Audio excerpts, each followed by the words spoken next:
काम पूरा हो गया, मेरा जीवन सफल हो गया। जीवन सफल नहीं, उसने तो नाश कर दिया मनुष्य जीवन का। काहे का सफल हुआ वो? अब जो कुछ भी होना था, जैसे किसी बच्चे का विवाह हुआ और विवाह होते उसके लड़की पैदा होगी। हमारे समाज में अभी तक ये गलत धारणा पैदा कर रखी थी अनाड़ी अज्ञानी ऋषियों ने, ब्राह्मणों, गुरुओं ने, कि जिसका लड़का नहीं होता उसका मोक्ष नहीं हो सकता। और बड़ा लड़का जो है श्राद्ध निकाल है, बड़ा लड़का ही फिर पिता के अंतिम संस्कार में अग्नि दे चिता में, जब उसकी मोक्ष हो। भले आदमी हो, मोक्ष तो भक्ति तो होगा, शुभ कर्मों से होगा, सच भक्ति से होगा, लड़के से मोक्ष होगा। तो लड़के और लड़की में इतना अंतर कर दिया कि मानव समाज पाप का भागी भी बनने लगा। लड़कियों की गर्भ में ही हत्या करने लगे। दूसरा कारण ये रहा, लड़कियों की जो गर्भ में हत्या की जाती थी, कि हमने दहेज एक अपना दुश्मन और पाल लिया, जिस कारण से हमने बेटी को बोझ बना लिया। और लड़के से बेटी 100 गुना अच्छी होती है, ये सत्कर मान लेना, हर तरह से, हर लिहाज से। फिर भी परमात्मा से लड़का दे या लड़की, हमारा कर्तव्य है, हमारी ड्यूटी है। ये परमात्मा के बच्चे हैं, हम इनके नौकर हैं, ये सत्कर मान लेना। जब अगर तुमने इस मार्ग पर चलना है, भक्ति मार्ग को समझना है, तो ये जो संतान है आपकी नहीं है, आपके माध्यम से परमात्मा ने अपनी आत्माओं को भेजा है। तुम्हारा कुछ संस्कार है इनके साथ, और इनके भाग्य का आपको साथ में पैसा वो अलग से दे रहा है। तो हमारा कर्तव्य है, जैसे नौकर सेवा किया करता है मालिक के बच्चे की, उसको कोई अभाव भी नहीं रहना चाहिए। जैसा भी उसने जेब खर्च दे रखा है उसका पूरे ढंग से उसका व्यवस्था करें। तो कहने का भाव यह है कि लड़के और लड़की में बहुत अंतर बना रखा था, ये नहीं होना चाहिए। बुद्धिमान समाज है, परमात्मा चाहे लड़का दे या लड़की, जितना जो भी उसने हमारी सेवा ड्यूटी दी है, उनको पाल पोस के ब्याह शादी करके भक्ति बला दे। प्रथम कर्तव्य है अपने बच्चों को मालिक के नाम पर लगावा, नहीं तो महादोषी बन जाता है वो माता पिता।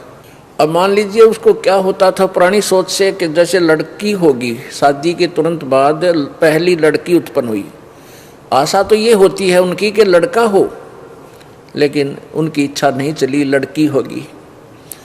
फिर दूसरा गर्भ रहा तो सबके मन में ये उमंग थी, है भगवान ये तो लड़का दे परमात्मा, और वो भी लड़की होगी। तीसरा फिर हुआ तो सबकी इच्छा थी परमात्मा इबके तो रजा बख्शेंगे, लड़का हो, फिर वह भी लड़की होगी, चौथी भी लड़की होगी, पांचवी भी लड़की होगी। अब कहने का भाव ये है, कोई ये सोचे कि मैंने ऐसे कर दिया, मैंने ऐसे कर दिया, मैंने 4 कोठी बना दी, मैंने 20 किले मोल ले लिए, मैंने फैक्ट्री ला दी। नहीं, तेरा किया नहीं हुआ, तेरा चाहा नहीं हुआ। अब चाह तो सबकी थी लड़का हो, और 5 लड़की लगातार होगी। क्या हमारा चाहा हुआ? क्या हमारा किया हुआ? नहीं, वही हुआ जो आपके प्रारब्ध में परमात्मा ने लिख दिया था। तो कहने का भाव यह है कि उस जो हम ये सोच बैठे हैं कि हमने जो करिए काम था वो कर दिया, हमारा जीवन सफल हुआ, हमने ऐसा कर दिया, नहीं, ये सब परमात्मा ने जो तुम्हें प्रारब्ध में दिया था वही आपको मिला है। पुण्यात्माओं, हमारी इतनी ही सोच थी, और जैसे आत्मा की तरफ परमात्मा की तरफ लगी रहती है, तो कोई भी साधना जैसी मिली उसको करके हम संतुष्ट थे कि भक्ति भी कर रहे हैं। पहले तो वह सोच गलत थी कि हमारा कितना ही काम है कि बच्चे पैदा हो गए, इनको पाल पोस कर और फ्री हुए, इनकी ब्याह शादी कर दी। यह सोच भी कमजोर थी, क्योंकि तत्व ज्ञानहीन व्यक्ति ही इतनी सोच सकता है।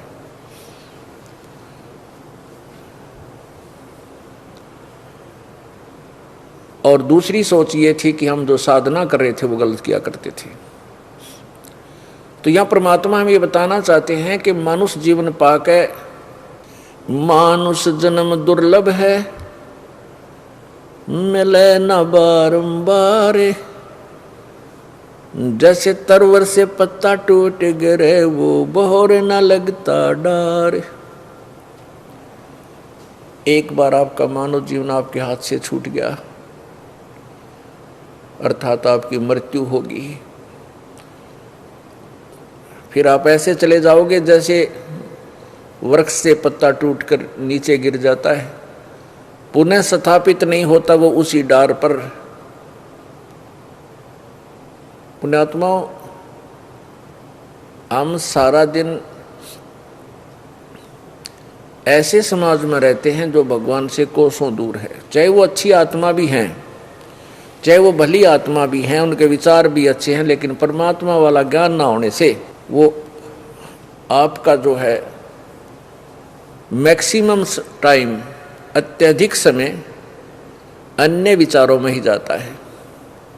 तो वहाँ से आप सत्संग में आते हो, फिर आपको ये ज्ञान कराया जाता है, आपको भूल पड़ जाती है उस दौरान। जो प्रथम बार ही आते हैं वो तो बिल्कुल भूले हुए प्राणी होते ही हैं। जो सत्संग सुनते हैं, नाम ले भी रखा है, वो भी महीने 20 दिन में आते हैं, 2 महीने में आते हैं।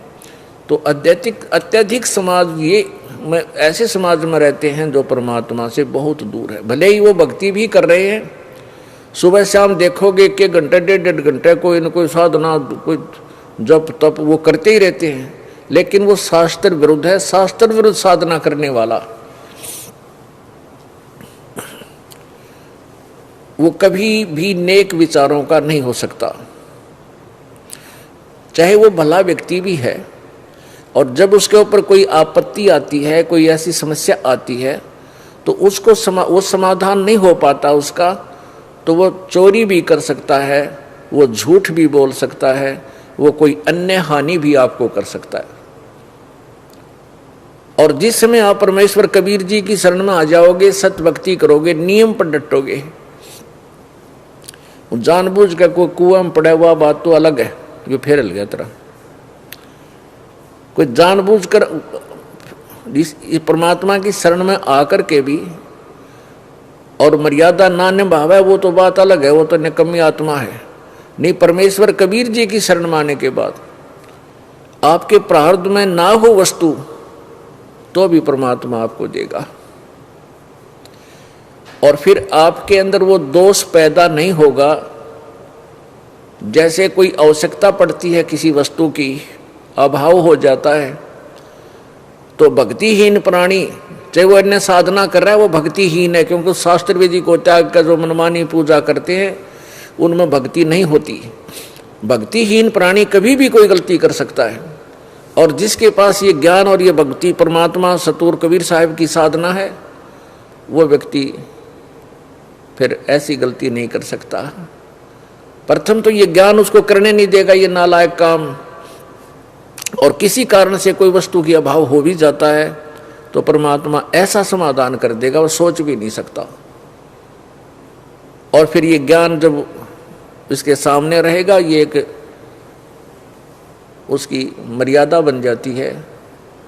तो इस प्रकार हम साधना जब करते हैं, इससे सहारा बहुत मिलता है।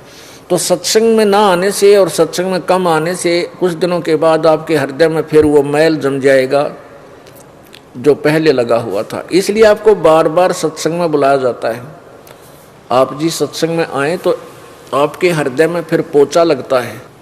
जैसे कितना ही सुंदर मकान हो और खूब उसमें संगे मरमर ला रखा हो, चिप्स का फर्श डाल रखा हो, 1 हफ्ता बंद कर दो उसको, फिर जाकर देखना कितना मैल उसके ऊपर जमा पाओगा फर्श पे, फिर पोछा लगाना पड़ता है। तो ऐसे ही आप कितनी ही अच्छी आत्माएं हैं, परमात्मा को चाहते भी हो, लेकिन ज़्यादा समय सत्संग से दूर रहने से आपके हृदय में फिर वो मैल उसी तरह जम जाएगा और फिर आप परमात्मा से कोसों दूर हो जाओगे। तो सत्संग के माध्यम से आपको याद दिलाया जाता है, मानुष जन्म दुर्लभ है, ये मिलन बारंबार, तरवर से पत्ता टूट गिरे वो बहोर न लगता डारे, पतझड़ आवत देख कर मन बन रोवे मन माही, वो ऊंची टहनी पात थे आज पीले हो जाही।